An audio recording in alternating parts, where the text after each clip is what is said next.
The history between Cloud9 and Fnatic all started during Season 3. Cloud9 was really dominant in North America. We first played Fnatic at our very first Worlds. We gave them Kassadin. And a first pick, Kassadin. Here comes the Quadra. They're going to give it to him. Yep. And we lost. Fnatic are going to go through to the semi-finals, taking down Cloud9. The next match we had against Cloud9 was at the Battle of the Atlantic. We were the deciding factor on whether NA or EU won, and they gave us Kassadin. Well, he's not going to get banned. It's a big for Cloud9. Oh, but no highs on the side. He's going to get Reckless. A beautiful run coming They just swept us. I think they were really eager to have their revenge.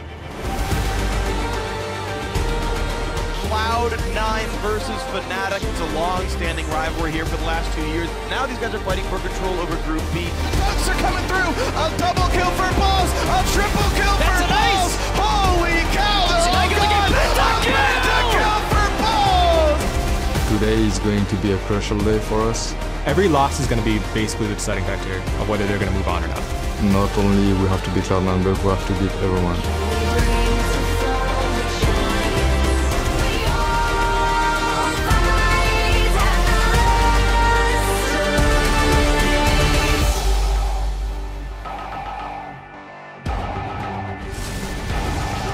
Hometown heroes strike first blood.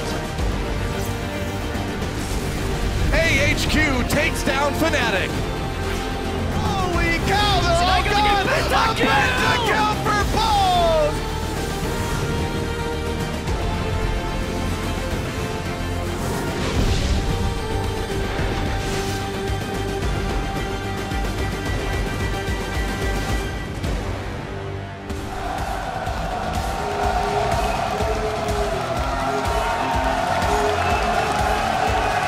Hello and welcome to the final day of the 2015 League of Legends World Championship Group Stage. The crowd is going nuts. You see the thunder sticks in the audience being slammed together. There's plenty of energy in the building, and rightfully so, as it's our final day. And what better way to celebrate our final day of the group stages than with Group B. Now, earlier in the day, we saw Huni and Yellow Star in their practice room looking to rebound after a somewhat disappointing week one. AHQ, of course, warming up for the first game of the day today. They're going to be going up against Invictus Gaming, who we caught just moments ago heading to the stage.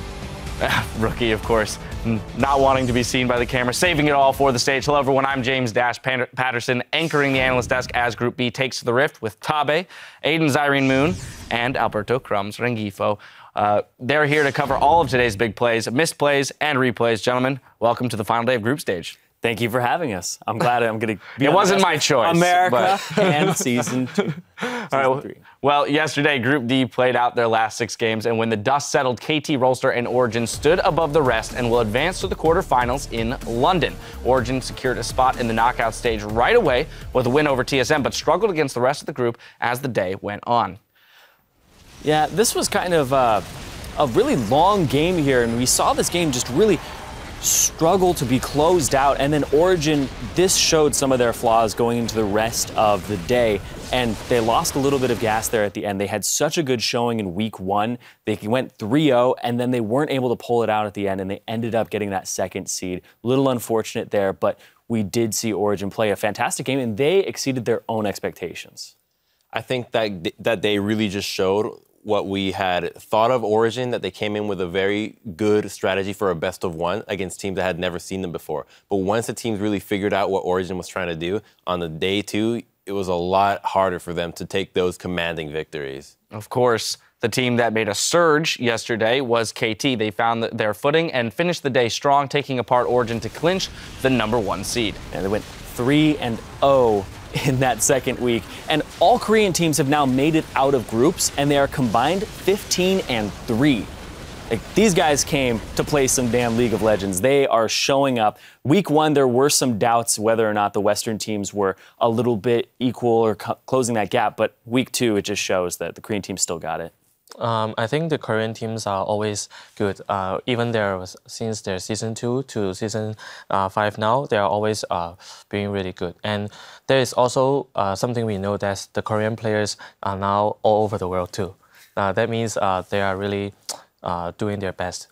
Yeah, that 15-3 record really speaks to the dominance of that region. And with just a handful of matches left to play out in the City of Lights, it's all about Group B, where coming into today, Cloud9 is on top at 3-0, while Invictus Gaming, Fnatic, and AHQ Esports Club are tied at 1-2. Now, those standings are sure to be shaken up as we start the day with AHQ versus China's Invictus Gaming. And then, of course, the hometown favorites Fnatic take on Cloud9. And later today, it's a rematch of Day 1's opener as the #1 European seeded squares off against IG. Starting with Cloud9, though, gentlemen, this is a Cinderella story. 7th in NA to leading their group coming into the second week of group stages. You know, I cheer for them a lot, but I'm worried because coming into the tournament, nobody had any faith in them. You know, 0-6, one of the worst teams in the tournament. That's all what they got labeled as. And in the first week, they win 3 games, and now all of a sudden, they're NA's last hope. They're the one chance to represent the entire region when nobody wanted them. Now we're like, you know what? Let's jump on the Cloud9 bandwagon. I hope the pressure doesn't get to them. Yeah, and Cinderella story is the perfect term for it because everybody's waiting for them to turn back into a pumpkin right now.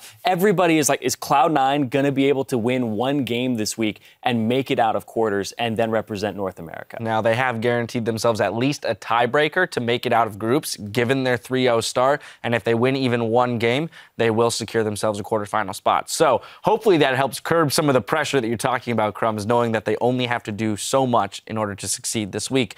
Then, of course, we have to look at AHQ, Fnatic, and IG, who are tied up for second. One team needs to step up or face the potential of a 3-way tie. So when we look at this pack of 3, who are we looking at to surge above the rest? Tabe? I think IG is going to win because I'm a good friend of IG's coach, and he told me that they have secret weapon. Insider info, Tabe. Yeah, he told me that Kakao maybe will choosing Hakram or Lee Sin jungling. And he said that if he really picks that, we have to put strong attention to him. And he said they are going to pick Kalista and Cannon bot. And well, so now everybody listening is just going to ban those out. But what if that's the plan? What if they ban those out? They really have other strategies. Tommy, you're throwing everybody. No, I'm just kidding. There's also other 2 secret weapons. Is this? Well, let's not give away all their secret weapons. Let's not give away all their secret weapons. Come on. Now, moving down the line, the rest of the group, though, Fnatic and AHQ, we have to take a look at those teams. Because Fnatic had a disappointing week 1. Are they going to get it back together and make a surge here in week 2? You know, for me, Fnatic, I think they have what it takes to really go back to their old form because the patterns that they had in the first week were a lot to the draft. They really struggled to come up with a new and adaptive draft to the 2015 Worlds. A lot of it had traits of their spectacular 18-0 season, but those picks aren't really going to cut it. You know, the Olaf, the Hecarim, that's the Shen support, which is all right, but those picks are struggling right now. So they've always come up with new and innovative drafts that focus around the mid lane, and even though it's a lot of power picks that are focused on farm, the compositions really revolve around Febiven. So I'm hoping they go back to this style and really just go for that mid lane pressure. I want to see that Jace. He's so good at Jace. They've won so many games with it. Please go back to that Febiven. Yeah, and Febiven is having an amazing tournament. This is his first Worlds coming out of the Challenger scene. He did play at MSI and got some international experience, but this is a kid who does not choke under pressure, and he always delivers. His scorelines have been fantastic. His farm has been amazing, but I do have to talk about Huni, and Huni has looked a little off-kilter in that top lane. The Yasuo top, I understand the pick, I understand it in the composition. He did get a little bit behind, but when he gets behind, it always seems like he's just trying so hard to get back into the game by his own merits, which ends up getting them further behind sometimes because he's not working with the team. Well, the expectations are set for the day. I want to move ahead to our Twitter question of the day. We're going to do a little bit of reflecting here on the group stages from Paris. So get on Twitter and tell us what was your favorite moment from the 2015 group stage and why. As always, be sure to tweet at LOL Esports with the hashtag Worlds so we can get your highlights on the desk later today. Before we shoot it over to the casters, gentlemen, as always, it's time for predictions. So down the line, AHQ, Invictus Gaming, game 1 of the day. Tabe, let's hear it. IG. IG. I'm also going Invictus Gaming. They have some secret weapons. I feel like they're going to be able to bounce back, though. And this is also the one game against AHQ that they won last week, and it was rather convincing. There was the QSS that was used a little too early by On, but I don't feel like that's going to be an issue again, because there was also a stolen Baron. I feel like Kacao's going to be on top of his game today. I'm going to go with IG as well, but it's not so much because I think they have what it takes to really take away the game, but because AHQ's drafts, especially in the mid lane, really revolve around these assassins that are lacking wave clear. And this tournament has showed that so much revolves around wave management that in the first game when AHQ had against Cloud9, the no wave clear composition was really devastating to play. And with common picks like Kalista and just all these assassins in the mid lane, if they're not comfortable picking a wave clear champion, which Westdoor is obviously more familiar with assassins, I think they're going to struggle in just an overall macro game. So IG for me. IG got the better of them last time. We'll see if they can do it again. That's going to do it for us here at the desk. Let's kick it inside Ladakh Pullman and get on the Rift. Thank you very much, Dash, and welcome, ladies and gentlemen, to the World Championships Caster Desk. I am Max Atlas Anderson, joined by the wonderful Christopher Monte Cristo Michaels and Sam Kobe, Hartman Kensler. And look, this first match, of course, 1 and 2 for both AHQ and IG, of course, Fnatic as well. We'll see who can pull ahead and see whether IG has any more strategies left. I'm still hoping more secret weapons. More secret weapons that maybe aren't so secret anymore, but I'm still hoping for the 4-way 3-3 tie. Now, for this to happen, each team that won last week would have to lose to that same opponent this week. Yeah. That's the dream. And Cloud9 would have to lose to everybody. Yep. I'm just hoping that we actually get to see that.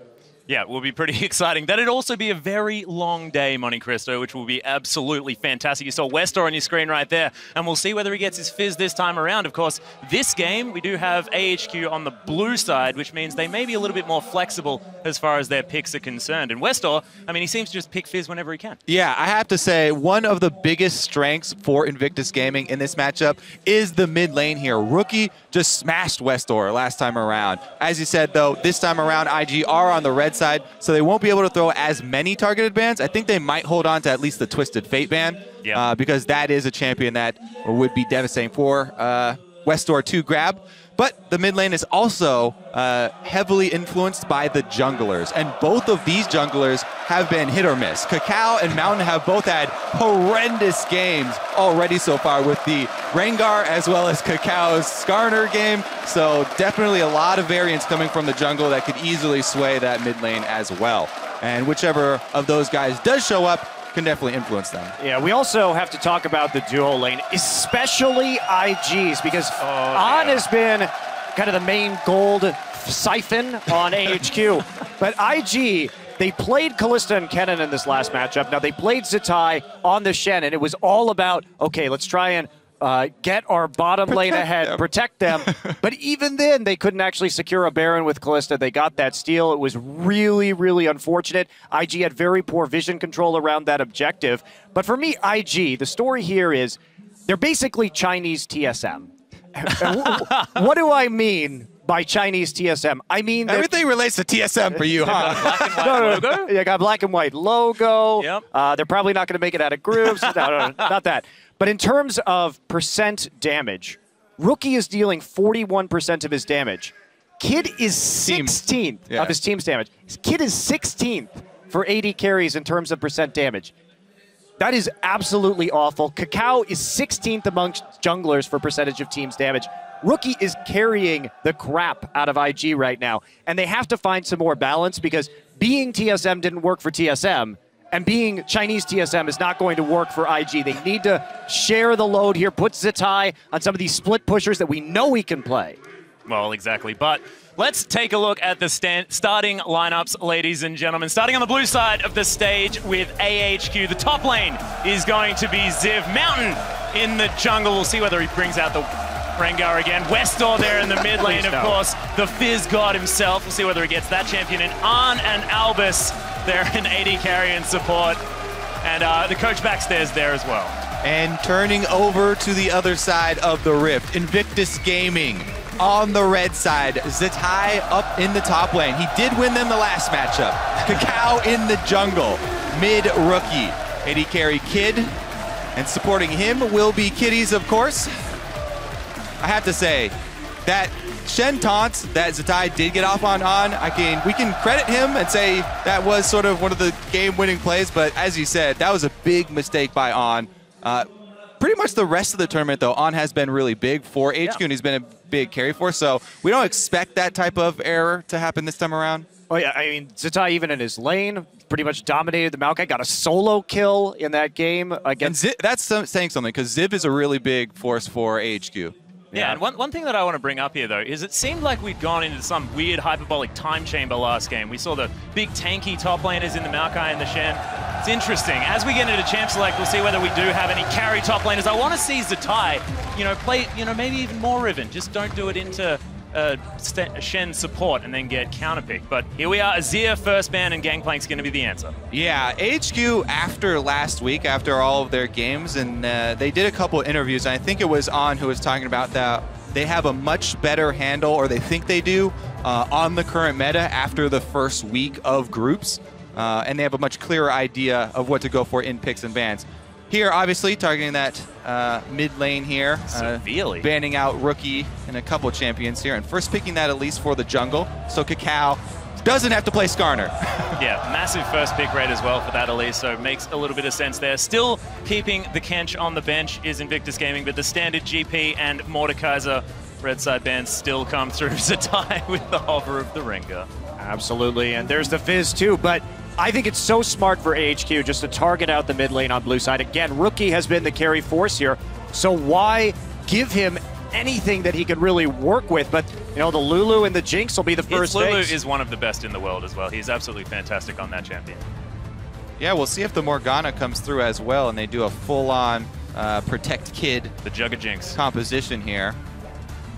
I don't know if I'd be putting all my eggs in the Kid basket right now. If you protect it, makes me nervous. So there's two schools of thought, right? If you have a weakness, you either put everything into trying to protect it, or you just kind of leave them to the wolves. But meanwhile, wolves you say for Kid. Well, yeah, I got the sides mixed up there. The Kakao has yet to choose his champion, and it's going to be Mountain on the Elise. Let's see if they do steal away half of the secret weapon there, taking Kalista. Well, they certainly so have. secret. And that's a really strong bottom lane there as well, coming through for AHQ. So Thresh and Kalista already taken away. Kitty's signature Janna pick, and that'd make a lot of sense here. I do like it. Sort of adds to that Jugga Jinx flavor as well. And Zatai looking to pick up an Olaf, or it could be Kakao, who basically everything. Yeah, I really do like this pickup for Zatai, getting that Olaf. I mean, technically it could be a Kakao jungle Olaf, but we'll say that it's going to be a top lane here because that gives two threats that you can support with Lulu and Janna.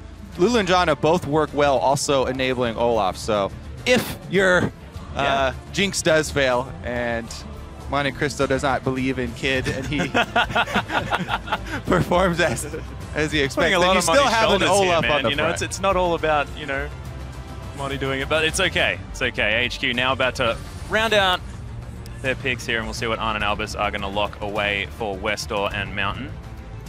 Yeah, this is available. They're getting ostensibly counter picks to both of the solo lanes right now, unless IG really wants to flex in that last round of the draft. But the jungle, a bit of a mystery, and will the Hecarim come out as predicted by Tabe? It would not be bad with this composition for sure. Lee Sin also, I think, was another one of the weapons. All right, so they do go with the Darius into that Olaf, and surprise, surprise, Westor Fizz comes through. So once again, no wave clear here. They've got the Kalista with no wave clear solo laners. Gonna be hard if AHQ get behind. Tabe was right, everyone. Tabe was right. AHQ probably didn't have enough time to listen, so nothing given away. Kakao looks like he's gonna go back to sort of the old style as well, the Ignite and the Smite on the Hecker, and we'll see whether he switches that over or anything. Yeah, big thing here, though, is that Rookie is on the Lulu, so he's going to be trying to help out the rest of the team rather than taking it over himself. Lulu is no slouch in the early game, can easily punish Fizz, though, so can shove him under the turret, and we'll see what sort of CS deficit Westor gets himself into this game. Yeah, I'm a little bit worried about this Invictus comp, though, considering the fact that Kakao did sort of farm up a whole lot on that Skarner, let them fall behind a whole lot early. Is he going to be focusing too much here on the Hecker and just trying to get himself huge? I think IG probably wants to lane swap here and just fast push with Jinx Janna and avoid until Kakao can hit 6 and they can really start doing some damage. AHQ basically has no wave clear on this composition, so they're going to have a very tough time, I think, surviving this early game, even with Kakao just farming the jungle. Yeah, it could be dangerous. And of course, self-sufficient lanes there as well, in the fact that they do have the undertow. Fantastic in a lane swap is the Olaf, and you've got the Lulu there as well with a whole lot. But as we get into game, tweet at LOL Esports and tell us who you think has the edge with the hashtag AHQ win or IG, and we'll see whether who's going to be right as we hop onto the Rift. I'm so excited for this particular matchup. Of course, Westor against Rookie, and Rookie on the Lulu now. He can sort of make his way through this laning phase with the fact that you neutralize a whole lot with that Lulu pickup. Well, with IG's composition here, I have to say I'm very much favoring them. AHQ is going to have a tough time. Sure, they've got a dangerous skirmish, and they have the Darius and the Fizz, but I'm not sure they're ever really going to get a chance to do that, considering IG controls the lane so well. Yeah, the thing is, this AHQ comp doesn't really operate well from behind because they have to get picks and they have to control vision. Whereas IG, they can start taking those early turrets that you talked about, and once all the outer turrets are down, it becomes incredibly difficult for AHQ to make one of those picks. It's going to have to be in their own territory if they do start losing ground. Yeah, do we think that AHQ is probably going to start with a bit of focus on that top lane, try and get Ziv ahead early with the early sort of pressure of an Elise? So while Ziv has been a really strong player for them, they haven't actually focused his lane that much. And they focused a lot on the bottom lane, trying to get money down to On, so then On can start carrying. Ziv's an outstanding player, but they haven't focused his lane. So maybe they'll switch it up here. You know, Elise, very versatile, can get that Darius snowballing. Yeah, On has also gotten so much of the gold. I mean, you and I were talking, Kobe, beforehand, and there's no other player except Imp that gets as much farm between 15 and 30 minutes as On. They give him all of the empty lane farm. And that's a concern here because the Kalista against an Olaf and a Hecarim ulting into the back line is going to be highly vulnerable. Zatai did opt for the flash here, interestingly enough, but he does have the Whimsy with the Lulu to make up for the lack of Ghost. Yeah, and Kakao has gone with the Ignite in the jungle. So this is a Hecarim that is looking to duel you. Let's see if he does grab a kill with that Ignite. Kakao going to try and carry here. And by the looks of things, the lane swap is going to be answered, so a bit of upside-down League of Legends going on. Well, the reason why that happened is actually Ziv looked like he showed himself on the ward just behind the red buff there. So they actually faked him out a little bit, and we did see the recall from IG. Pretty sure they wanted that lane swap. They wanted to get the 2v1, but not going to happen after some clever vision play from AHQ early. Yeah, and Alba's still hanging out there in the river, but Arnie's going to make it to lane, pick himself up some extra farm. Interesting little adaptation there by IG as well, as they started out with the double jungle. Yeah, Kakao actually gonna let the small golem monsters there go over to Zatai, and then he gets down to lane ASAP. Yeah, Albus also starting off with the Gromp experience himself, so getting to level 2 quite quickly, so they are very much committed to doing some damage in this lane, but fortunately On still at level 1, wave pushes in for the moment. Yeah, Kitten Kid is pushing up very, very quickly. Westor doing his best to farm out, but Rookie just being annoying on this Lulu, as you generally will. Kao's going to start off his red buff, so funny business so much early on. And how do you see this sort of bottom lane slash top lane slash whatever the heck's going on down there with Zatai versus Ziv going?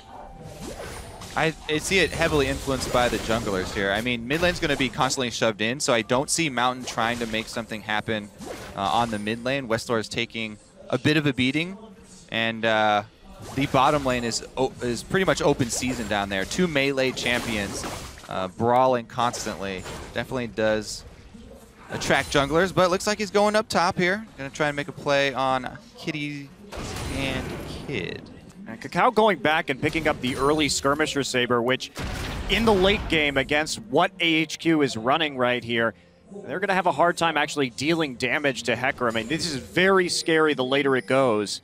This is a risky dive here that Mountain is going for. It's gonna have to be some really well played moves by AHQ if they actually want to pull this one off.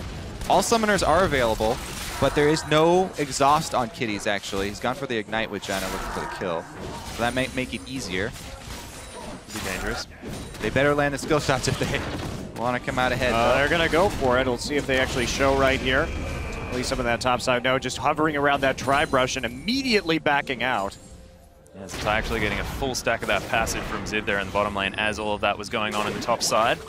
Yeah, a 3v2 tower dive when everyone's level 3 is really hard to pull off, and Mountain using up quite a bit of time there. Meanwhile, Kakao, since he saw Mountain on the top side of the map, obviously is going to go in, look for some counter jungling, and is going to make Mountain pay for his time spent up on the top side.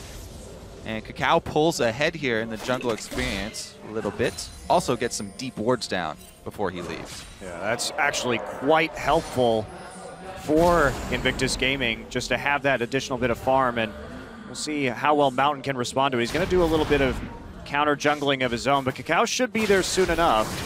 And this is very risky for him to do. May get out of there in time. Of course, the wolf's still being taken here by Kakao, but you're right. Ballsy maneuver there from Mountain.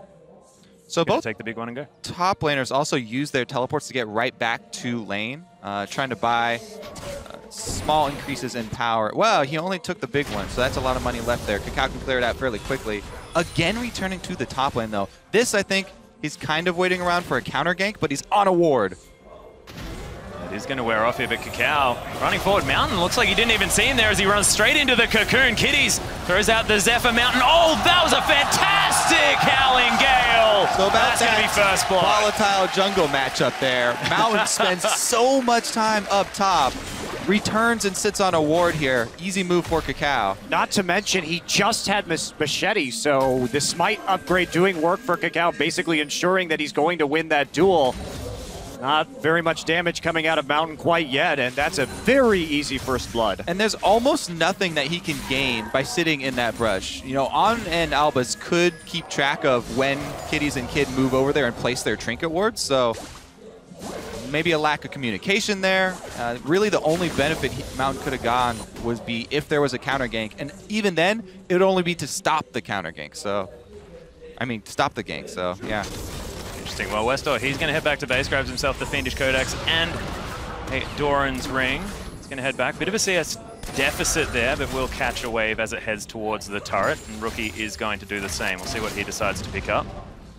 Looking very good for IG here, though. That also gave Kakao an experience boost, getting that, getting a share of that kill. So Hecarim going to scale pretty well here. Looks like he is going to go for the Cinder Hulk Hecarim as well. Oh, Mountain. Mountain! Yeah, what makes you think you can go in IG's jungle after dying like that? Well, he's going to die again. The other two comes through, and Zatai's going to lock that one down. Kakao standing out of range of the rappel as well was beautiful. There are two things that you need to do before going into the enemy jungle. First of all, well, I guess he still has his flash. He didn't use the first time he died. But you have to have lane presence. You have to at least have your laners push up the lanes this early in the game. It's so dangerous to go into IG territory. Yet Mountain goes on a solo mission there, and they actually don't even call Zatai's move straight up the river, catching him out. Yeah, not only that, but he should know that Kakao recalled at the same time, and it takes longer for him to walk into the enemy jungle than it does for Kakao, who basically just went back immediately to walk into that same side of his own jungle, so you just can't play like that. This is why we've seen the rise of the teams with really good jungle and support duos. Because of the danger of getting this early vision, you need someone like the Thresh who's on your team who could lantern you out when you're trying to get that first round down, but he goes on the solo mission. Yeah, not to mention, if we just take a look at On dominating that lane in terms of CS right now. They've kept it pushed up the entire time. Can be very easy for AHQ just to send Albus over into the top side. You need to control the top side, control the side of the map that you're winning right now, and that bottom lane vision really doesn't give you a whole lot. Well, there's a lot of wards in the jungle there for IG. We'll know who's coming up. Pinkward, unfortunately, not going to be spotting it there for AHQ, but Kid and Kitty's now trying to shove this one out. But you're exactly right. I mean, that CS lead still there as a huge wave heads towards the turret for Arn to eat up. And HQ needed these early advantages. They had to get them because the later this game goes... I was looking for the combo there. Yeah. Throw the lantern, then take the second half of the hook, but they didn't have quite enough vision to be confident to go for it, I guess. So right now, as we take a look at IG, they've got everything they want. They got the first blood onto Jinx. Well, that's going to normalize the AD carry matchup just a little bit. They've got the Olaf ahead, so now On in a whole heap of trouble, and Rookie's just been taking care of himself versus Westor in this mid lane. And this is quickly spiraling out of control. You can take a look at it and you say, okay, 1K gold deficit. But with these two team compositions, this is pretty disastrous. Exactly. I mean, not only has Mountain, kind of set back the two important lanes there for his team, but Kakao is going to outscale him as well. Already completed the Cinder Hulk, and they're easily taking Dragon without having to give up presence in any of the lanes right now. Yeah, this is sort of the standard IG move as well. You just move the lane swap down towards the bottom side, get all of that control. Hook was optimistic there from Albus, but the Dragon, is going to be secured here by Kakao. I'm really surprised by AHQ. The game that we saw them lose versus Cloud9, they played, again, with the Fizz and the Darius and the very low amount of wave clear with a pick-oriented jungler in Rengar. Now they have Elise, but it's effectively the same strategy. And they failed to snowball the solo lanes. And it's just happening again. It was very ineffective in the first outing of a similar composition, and they're just running it again. The thing that I'm worried about here is the fact that AHQ, I mean, they banned 3 of Rookie's champions, and then he hops on arguably his most successful in the Lulu. Those bans literally meant nothing. Many questions happen. Many questions, Monte Cristo, most definitely. But bottom lane is going to normalize, so we do actually have a bot lane now, which is handy. 2v2. Kid and Kitty's playing very far back. Pierce not going to find them though. 97 to 82 in that farm. Ziv taking a lot of damage there from Zatai, but the apprehend comes in. That's going to be a lot of damage. Zatai, he wants it. The ult comes down, but it's not enough. Oh, flashes forward. Is the passive going to do what it is? And Ziv grabs a solo kill. Once again, even though AHQ don't give much to Ziv, they even actually fed a kill to his lane opponent, and he still comes up with an outplay. Well, he's a shining light for HQ right now. He is their hopes. Their hopes and dreams rest on his shoulders. It's a pretty dark night, though, Kobe, at the moment. It's Kid and Kitties. They are going to clear out a ward. Fantastic stuff. Vision control definitely in their favor here on the bottom side, and they're moving their vision around the map as well, which is what I like. So 2 pink wards there on the top side for AHQ. But IG not taking care of that area anymore. For IG, though, they got the first dragon. Okay, Zatai made a little boo-boo in the top side, but they got the first dragon. That was another key aspect for HQ to look to snowball up that objective to win early on in this game. But now IG, with that one and their ability to control the dragon in the late game, should be feeling very confident. HQ needs more big outplays like that to really turn the tides. Zatai, I think, if you're going to go all in on Darius like that, the Juggernaut battles, you have to fully commit and try and get inside the Q range there. If he had fully committed and just stayed in there and went melee, kept auto-attacking, not getting hit with the edge of the Q, that's really your only hope. Because after you're that deep in a one-on-one brawl, flash for flash, of course he's going to follow you and complete the dunk. Also, just because of Olaf's passive, you're more dangerous the lower you get. So if you kind of do want to go all in when you have those opportunities. It was a close duel until he's decided to run away. Down bottom, though. Yeah, a lot of trouble here. Super Mega Death Target, not quite enough. The Ignite's ticking.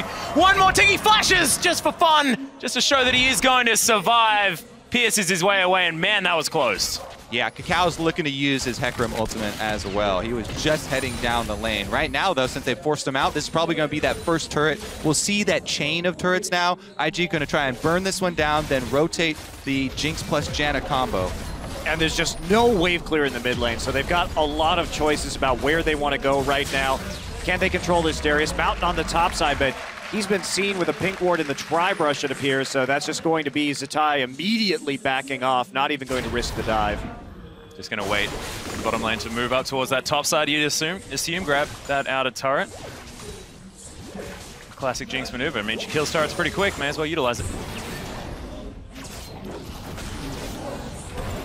All right, so they're actually, just going to switch him up into top lane right now. A little bit dangerous considering the invasion that's going on in the topside jungle, but trying to save this turret. Looks like they will be successful to that end if Kitties wants to shield it. Negative, and they might get dove here. So HQ, this is a big play for them. Can they pull off the pick? Whole box comes down. Kitty's in a whole bunch of trouble. The hook lands onto Kid. Rookie teleporting into ties here as well. Kitty's, though, he's going to get destroyed. Ziv with the passive running from the ultimate. No re-engage to come in for IG. Oh, unless Kakao wants it. Nope. No, decides better of it. Westor is in the back line for some reason, gets that smite down on him. He's just going to playfully trickster away, but interesting. IG losing one, though. Nice catch out there for AHQ. All right, they also were able to get the turret on top of it. And, Mountain just barely misses his cocoon. Flash out of the way of the death sentence as well. Oh, if that cocoon hits, then they can try and snowball, probably get mid-turret off of that kill as well. One of the really big factors in the last game between these two teams was that vision control. Both teams a little bit lackluster. IG actually managed to get a 23-minute Baron just because we did see on the opposite side of the map. They took advantage of that opportunity. But then IG, when they went for the second Baron, they didn't properly ward around the backside of the pit. They were playing on blue side, and that allowed Mountain to get a steal. And again, they're playing very disrespectfully towards Vision. They know that AHQ was just in that topside jungle. They walk through a whole host of wards, and they find AHQ quite obviously there, commit too much to saving that tower, and don't back off in time. Yep, giving AHQ a little bit of a window to get back in here. And good job by AHQ jumping on the opportunity.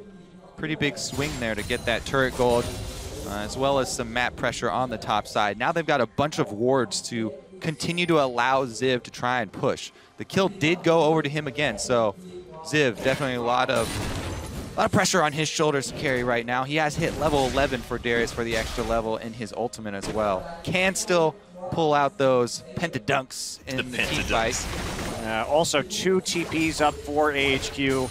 None for Invictus Gaming right now, so pressure's just going to keep mounting in that top side for Darius. Also, I have to say, Westor, the CS deficit, perfectly acceptable in Fizz versus Lulu matchup. Oh, yeah. He actually did not get punished too heavily. Crucially, did not lose his tower. Yeah, that is the big deal. Of course, one thing I really like as well out of the AHQ comp is that if they do manage to get a pick, and they've got a lot of abilities to do that with the Cocoon and the Death Sentence, you get Ziv that passive rolling on the ultimate, they can roll over the rest of the fight if it does ensue, and it's a lot of the reason why IG decided not to re-engage in that situation. We'll see whether they can utilize that as the game moves forward. This bottom lane has to play so safe for IG. They don't have any backup right now. No teleports available for them. And Kakao is slowly making his way over to try and provide some support. AHQ needs to get this dragon. You can see them pushing the way forward right now, threatening that dive, but they can't just wait here until the TPs come back up, and they are ticking ever closer. They need to actually commit to this. Looks like they are going to be pulling it out now. And Westor had managed to push that wave up there as well, as Rookie staying very far back. Dragon looks to be falling here on. Just going to rend it. Pull the spears out. No, not even going to do it. Doesn't want to waste the mana. And now he can just smite it away. Nobody likes rending objectives in this matchup, it seems. Apparently not. IG, nope. AHQ, nope. Well, look at this. Quick map movement up towards mid lane after the dragon. Can they finish it off? IG going to try and defend here, but they leave top open for Ziv now. Ziv also has defensive wards there from that earlier play, so he can just back right off. Yeah, and despite some decisive early moves here from IG, it looks like they're playing scared at this stage of the game. They lost so much tempo with that play up top. They had a lot of momentum in the game, but the duo going up top, getting cornered, and then the kill for HQ on the tower as well. Just what they needed. Yeah, that said, IG going even in gold at 20 minutes, definitely not the worst thing for them. True. At all, considering their composition and that they opted into this unfavorable matchup in their duo lane, and they built really a round kid in this, and they've got the Hecarim just keeping on farming and working his way towards the Trinity Force here. Oh, yeah. Kakao with the jungle Hecarim. He's doing it dandy right now, because Dandy moved to the top lane. Kakao's like, oh, I'm a bit jealous the fact that, you know, my now in China Korean brethren get to do that. He's just building top lane Hecarim in the jungle. I mean, he's got Ignite. He's looking for the carry. There's so much burn damage on the Challenging Smite plus the Ignite. He's bitter that he was 16th in damage share among players. Making up for it in one game. He's going to tip the scales. Everyone always talks about the Kid 443 game, but Kakao had an 880-something damage game here. You didn't just mention the 443 Vayne game. There's an interesting statistic. He's 9-1 on Vayne, his Kid. He just needs to do over 500 damage and he can win. Well, no Vayne this game, so. No, not happening. Thought it might come out again. One can hope. There's still a couple more games today. So that's the key to Vayne. You get just the damage from Silver Bolts, so you don't actually need items or to win lane at all. Well, look You at need this 4 digits in the damage, Monty. here. That's what you need, at least 4 digits. They need to place a teleport to get that teleport, or a ward to get the teleport in Cocoon back. down onto Kitties, though, takes about half of his health there as Mountain comes in. The Chum the Waters is down, but the Monsoon's there. Ahn picks up the first kill as there's the Onslaught of Shadows, not doing too much from Cacao, as he's going to have to get out, but can't. There's no flash there. That flash from Ziv right in, but the Apprehend's not going to find it, and IG can disengage. All right, they're going to be able to take the turret after it, though. No flank wards at all coming in for Invictus Gaming as they push up on that turret, and they are very brutally punished. Mountain just sneaks in the side and gets a cocoon. And a kind of delayed reaction there from Kitties. Dies, his flash still up, tried to burn that Monsoon instead. Look at the wards. IG just don't have any on the map here. So there's Mountain. Let's see who drops the ward. I think he's going to put it down for him. Yeah, Mountain actually places the ward for the teleport to come in. Kitties just gets exploded here. What is this pink ward doing in the middle of the lane right now is my major question, but taking a look at the rest of this fight, I mean, Ahn gets out very easily. Cacao gets into the front line, but he's got no support at that point in time. So AHQ roaring right back in this one, surprisingly. Yeah, completely. Almost 2,000 gold now, the lead for this team. Hops on top of the land there as well, does Ahn. Kid and Kitties make their way back towards the bottom side. Kid throwing down another pink ward. You can't afford to play this lazy against AHQ. AHQ are a team that will continually look to make big plays like this, look for those team fights, and look to punish you for not warding up even your own jungle here. It's already cost IG multiple kills and 2 outer turrets. And a whole ton of vision deep in their own jungle. I love what we see right now. You can see these wards on either side of the mid lane. That's great for setting up picks in case Rookie or somebody wanders towards the mid lane trying to defend. So great blanket vision, AHQ, making the most of these opportunities. And now also able to play around Ziv as well. That carry in the top lane, 2-0 and 2 now on the Darius, has a decent CS lead on about 20 as Westo, he's trying to find his way in. Albus lines up the hook but can't find it under Kid. Yeah, Ziv going DPS here. Steric's Gauge for the second item. He is going to be a monster for that next team fight. Even if IG try and take him down from the front line, you know, Kid, he can't really afford to ignore the front line, so he's going to dump damage into him, and it's just going to make Ziv do more. Well, Cacao's about 700 gold away from that Trinity Force, getting that power spike at about 22 minutes. And Mountain, he's going a bit of DPS too here with the Haunting guys. And the Rune Glaive. So this is pure pick. AHQ gets into a team fight, and this Elise is just going to explode. But in the meantime, the burst damage is very high. Exactly, and they've had success with these flanks here for AHQ. So continue to build that way. You know, IG aren't getting defensive vision up, so might as well. If you catch someone, now he's going to be able to blow him up. And this is the vision edge. Kitties. Oh my goodness. Jen is a tricky mistress there. Very speedy.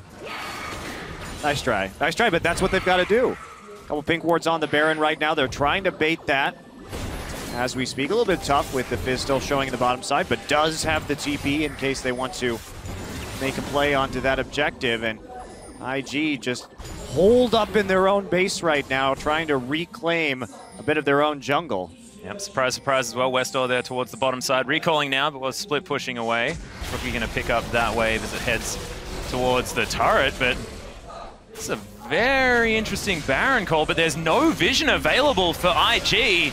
Teleports are up, but Kitties, can he get the ward over there in time? Mountain very low. As you mentioned, relatively low tankiness in the build. Plus, it's extremely early in the game, so doing Baron is very costly this early because you're going to sustain a whole bunch of damage.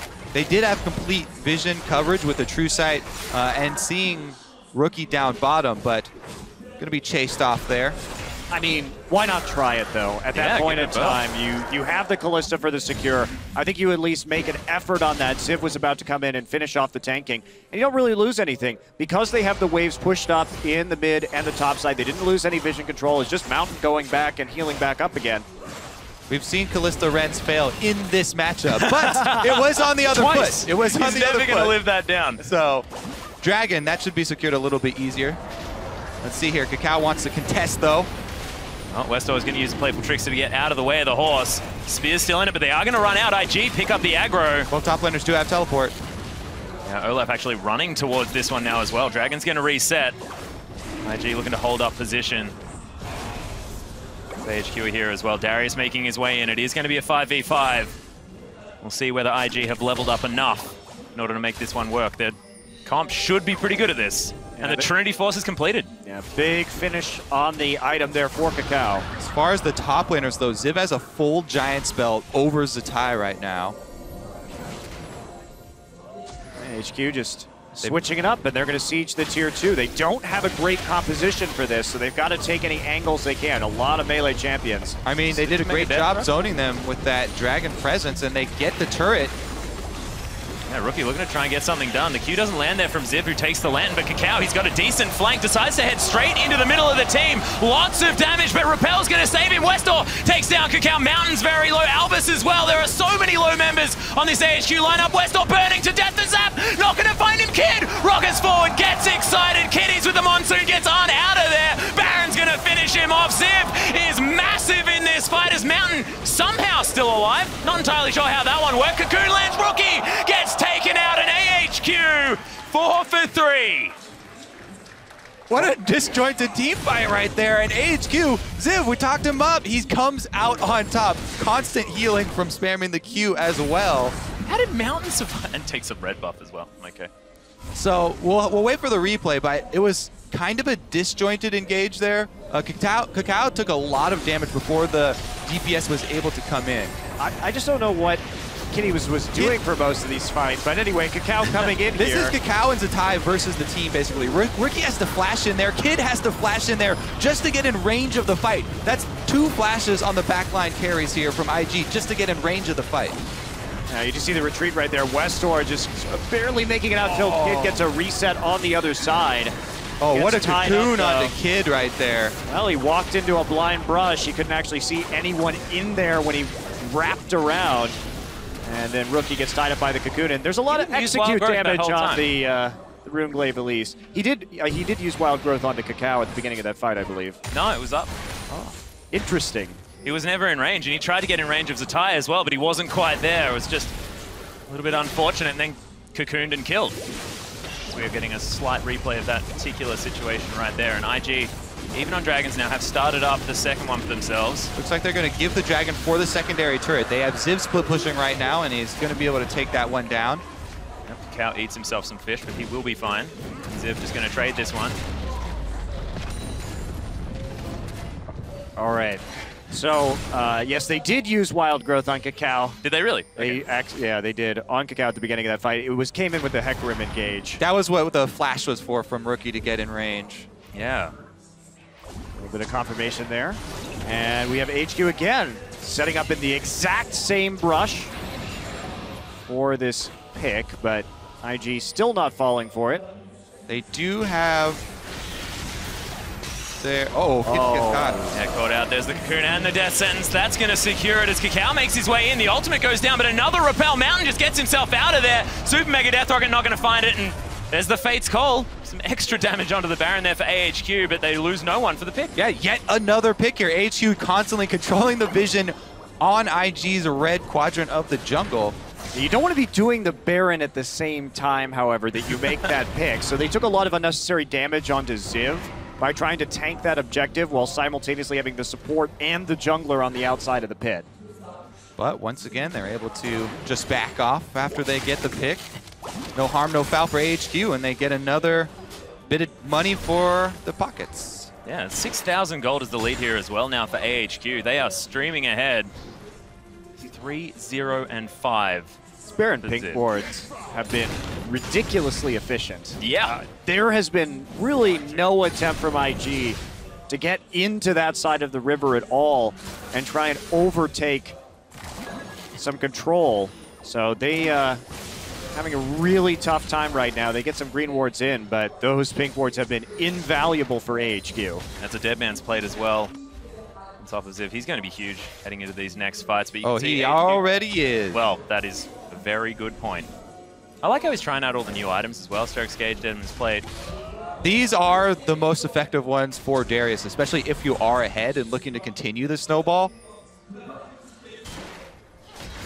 Okay. Speaking of items as well, Arn, he's well and truly happy with what he has. The Blade of the Ruined King, Hurricane, as well as that Last Whisper and the QSS.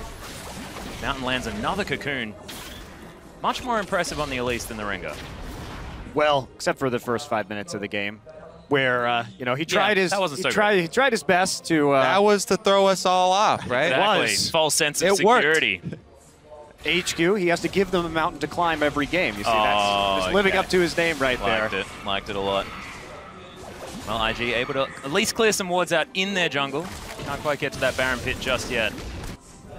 Oh, I'm sad. I'm sad he's actually going for the Randuins. I was hoping for the Rylai's for the full AP Elise build.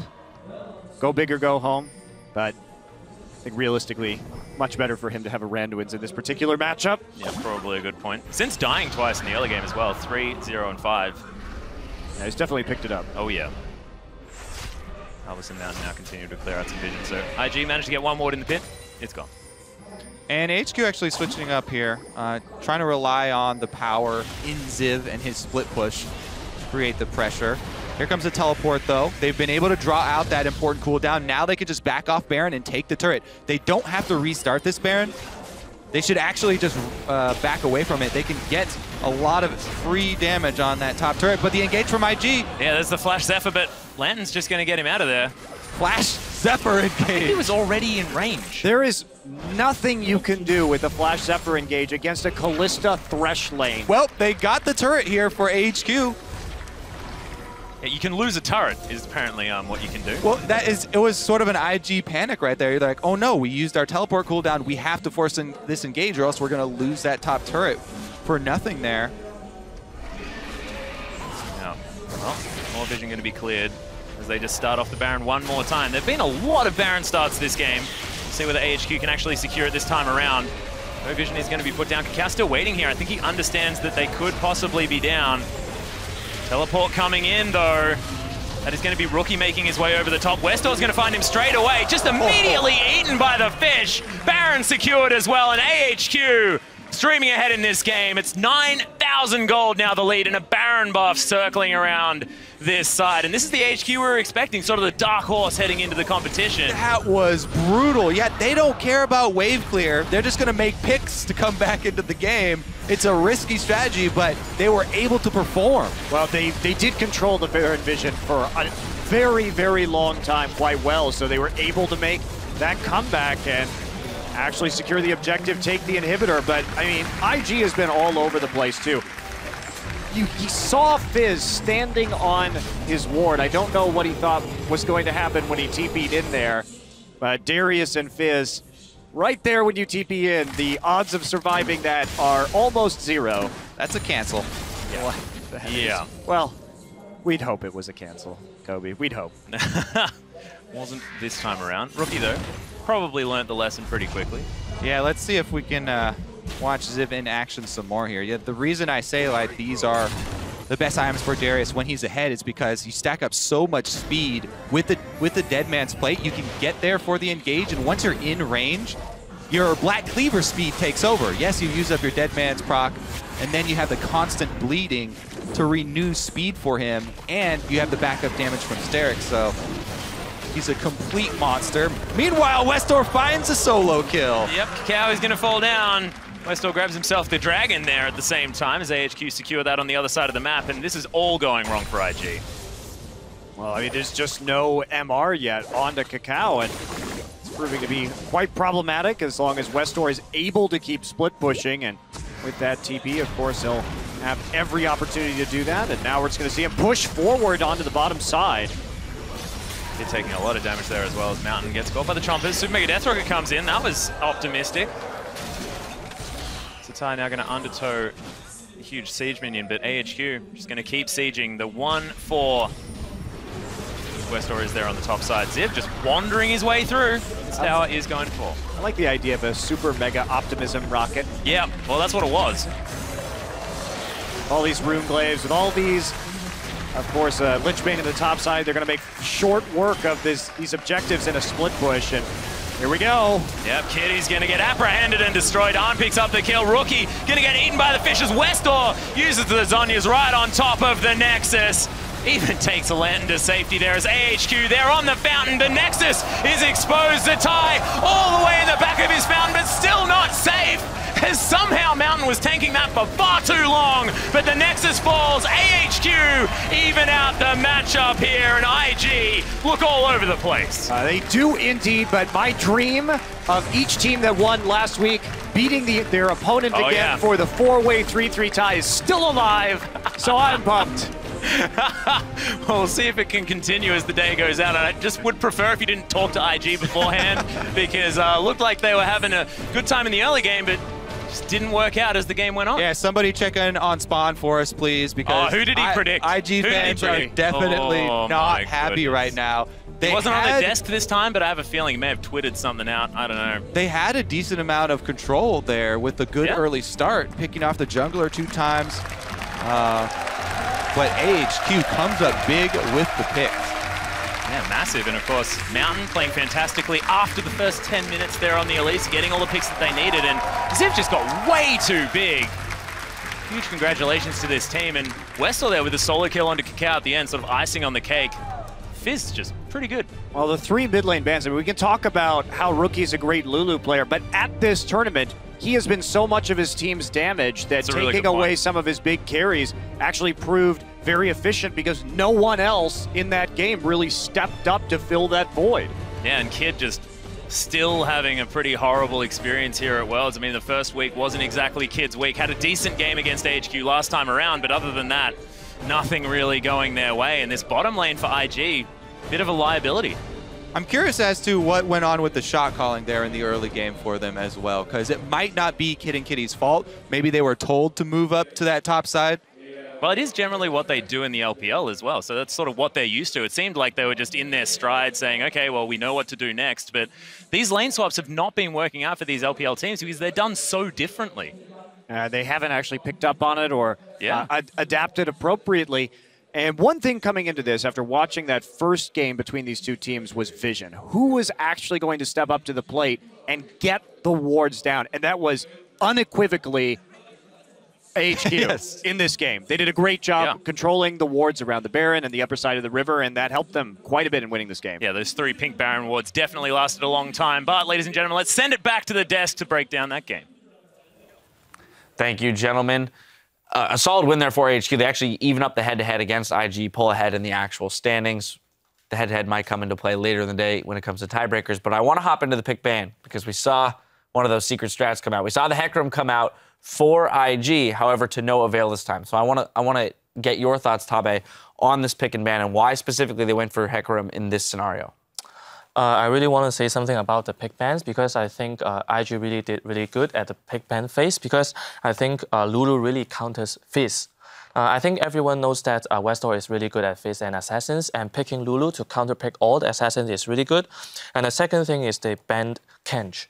While they're picking 2 Juggernauts to face tank their Kalista. That is really good about pick ban, but we have to know that they also picked Olaf for counter-picking Darius, but he performed poorly with getting the first kill, but he also lanes badly against Darius and got solo killed. It is a very bad point. And the second point is, I think Kitty's isn't a good Giant player because there's 2 very important mistakes. The first mistake is there's no wards at the left mid lane brush while he put a pink ward in the middle of the mid lane. It is very weird, and he got stunned by Elise. And it is, I have a lot of question marks on my face. and the next thing is, I think why you have to initiate as a Janna. You flash W into Kalista with Quicksilver Slash. I have more question marks on my face now. Well, you brought up the concept of vision here. And Crumbs, I know we have some thoughts on the way that Vision play, as well as Monte Cristo had some thoughts about Vision play. Yeah, I agree with Tabe completely. I thought the draft was awesome for IG. You know, they picked a really solid comp. They have great siege, you know, good things all around. But I feel like they tunnel vision so hard in the preparation. In terms of fixing their macro play, just go for, you know what, we're going to beat you with weird composition. We're going to add the Hecarim, spice things up. And the reason why we don't see champions like Hecarim and the 4 meta junglers right now are Lee Sin, Rek'Sai, Elise, and Gragas is because all 4 of those build Sightstone. All 4 of those also have abilities to face check brushes. The vision game was very poor. Kitty's just is not playing well at all. And because Kakao is on a non-Sightstone jungler that needs a lot of farm and their macro game is not good, AHQ can sit in IG's jungle and just permanently kill them over and over and over. And they have no way to detect whether they are there or not. The only tool they had was the Scrying Orb from Kit, and he never used it. Even in one fight, he could have done it, but it was just awful all over the place. The macro game is just devastated for IG. I don't think they're going to be able to get very far playing like this. Yeah, you're talking about the vision game outside of fights, but inside of fights, they were also very key. The Scrying Orb came up. It didn't actually come up. It was up. It was available here. They don't have Rocket for this fight, and it would have been amazing if he had held on to this Rocket. He just fired it middle. Kid was just trying to clear a wave. But what ends up happening here is Rookie, you know, he's running off the left side. He's not backing up Kid. He's not basically reinforcing this Jinx. In Westdoor, you know, you see the reset come through here for Kid. Runs into the brush. He has Scrying Orb. Scrying Orb the brush. You don't have to face check this. And he gets cocooned, and Rookie's on the opposite side of the fight from him. And it just ends up being an absolute disaster. So if they had had more vision available to them, if they had set this fight up properly, and you're talking about their macro game, their micro game, their mechanics do not seem on point. It's lack of trust in your teammates. Just you want to do your thing solo kind of thing. Well, they weren't even doing their own thing. The Scrying Orb was totally available. Yeah. That's a solo play at that point. Now, that being said, AHQ played the vision game very well. So from a macro sense, things are looking up for them. However, there could be some questions raised about their early play, especially by Mountain, with some very strange movements into the enemy jungle without any kind of support and giving up early kills. I'm still not sold on Mountain because when you banned out the Rek'Sai and the Elise, he resorted to the Rengar, which was overwhelmingly bad. And nobody else seems to want to target him again. We saw how poor he played the early game. Maybe put him on a weaker champion that he will falter even more. So the games that AHQ has to play in the purple side, I would be very worried for Mountain getting targeted. And also, Westdoor seems to always pick Fizz no matter what. Yeah, they're very predictable in their pick ban. The Fizz is going to come through, and I thought IG did draft a really good composition to deal with the Fizz, to have the counters with the Janna and the Lulu and the wave clear. But you can't really ban out Mountain when you're red side. You really have to ban Gangplank, Mordekaiser, and then they threw Tahm Kench in there too. And I also think AHQ, despite everything that went wrong with them, they did go for some comfort here. Ziv did have a carry top lane champion, and he actually got to draft the Darius after he had seen the Olaf, so he was actually able to go into that with comfort, knowing that that was a counter pick for him. And I think what I have to agree with Crumbs, Crumbs spotted a very good point about, I have never think of that because I'm not good at jungling, but Crumb's point is very crucial. Why you have to pick a champion without buying a side stone. At the early stage, like Elise is like a silly guy, he's invading the jungle and he failed badly. And we can see that Hecarim has finished the green, what's the name of it? Cinderhulk? The Cinderhulk. Yes, Cinderhulk. With the fire. Yeah. The Sunfire Cape jungler item. And he soloed the dragon with Janna. He's having a huge lead, and Elise is doing nothing. But after that, when Elise brought out his first side stone, he controls the map, controls all the vision, and we can find that Hecarim is not snowballing the jungle phase. Yeah, he takes way too much gold. The vision game was there for AHQ. The macro game was there, and they come away with the first win of the day. We need to take a quick break, but the action continues when we return with an EU versus NA clash between Fnatic and Cloud9. We'll take a look at that right after this.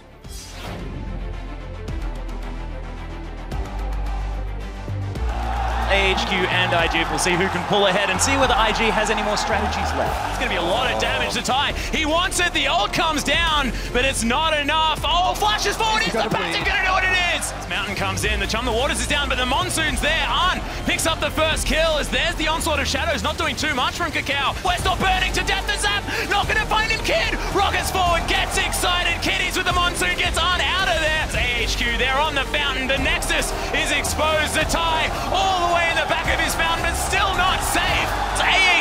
even out the matchup here, and IG look all over the place.